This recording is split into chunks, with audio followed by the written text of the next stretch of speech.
తాజా 30 తెలంగాణలో ప్రస్తుతం కేసీఆర్ కింగ్ రాజాది రాజ మార్తాండ తేజ అన్నట్లు ఆయన వెలిగిపోతున్నారు. ఈ వెలుగులో ప్రతిపక్షాలకు చెందిన నాయకులు చాలా చిన్నవారిగా కనిపిస్తున్నారు. దీంతో 2019లో కూడా కేసీఆర్ సీఎం అనే అభిప్రాయం వ్యాపిస్తోంది. ఈ అభిప్రాయానికి అడ్డుకట్ట వేయడానికి కాంగ్రెస్ పార్టీ నానా తంటాలు పడుతోంది. టీడీపీ నుంచి రేవంత్ రెడ్డి తన ప్రయత్నాలు తాను చేస్తున్నారు.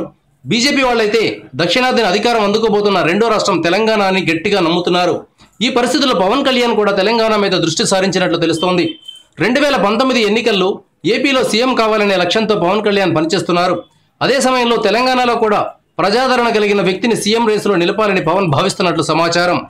ఇందుకు ఆయనకు ప్రజాగాయకుడు గద్దర్ రూపంలో ఒక నాయకుడు కనిపిస్తున్నారు. ఇటీవల గద్దర్ పవన్ కళ్యాణ్ కలిసి చర్చలు జరిపారని మీడియాలో కథనాలు వెలువడుతున్నాయి.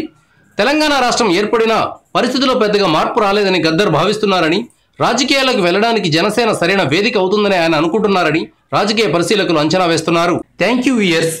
ఈ వీడియో మీకు నచ్చితే లైక్ బటన్ టచ్ చేయండి. తాజా 30 ఛానల్కు సబ్స్క్రైబ్ చేయండి. మీ మిత్రులకు షేర్ చేయండి.